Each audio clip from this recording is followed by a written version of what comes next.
Hello everybody, and thank you for tuning in to the weekly report. A New Year's resolution worth keeping.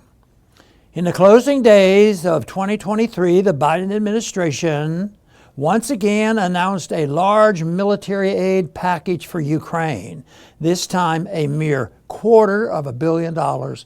Without a new authorization of funds from Congress, it is said to be the last bit of money left over from the more than $100 billion already authorized by Congress for the proxy war with Russia through Ukraine. President Biden's request for an additional $100 billion to spread around Ukraine, Israel, and Taiwan was rejected by a Congress eager for its winter break, and with each passing day, it looks like it's going to be harder to push it through. Poll after poll shows that Americans are increasingly opposed to more of their money being spent on neocons' lost cause war to overthrow Putin in Russia. For example, a recent Fox News poll revealed that more than 60% of Republican voters do not want any more money sent to Ukraine. As we enter an election year, it's probably safe to predict that Republican candidates will be wary of crossing the wishes of the clear majority of voters. That is why the Biden administration has been desperately trying to reframe its request for more Ukraine war money as anything but a request for more Ukraine war money. For example, they even brought back the old discredited domino theory used to justify U.S. actions in the Vietnam War. If we don't stop Putin in Ukraine, Biden said in December, then he will keep going into Western Europe where we will be forced to fight him there.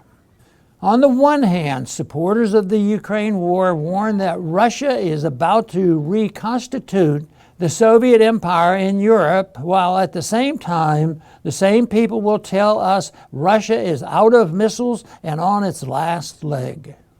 One more infusion of U.S. money will end the Russian threat once and for all.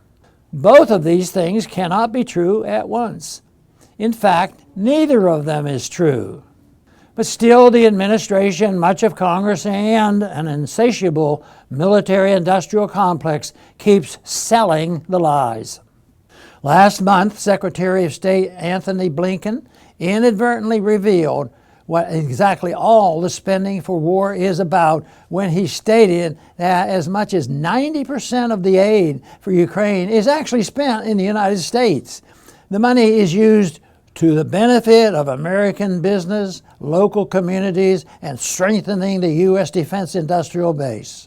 He said in an interview, in other words, the money for Ukraine is actually a massive welfare program for well-connected military contractors back home.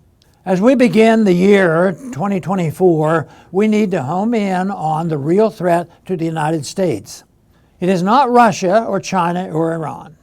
The true threat is closer to home. It is a corrupt system that bleeds the country dry to fight imaginary enemies while enriching the military-industrial complex. For the new year, Congress should resolve to end the stranglehold of the military-industrial complex by reining in out-of-control military spending.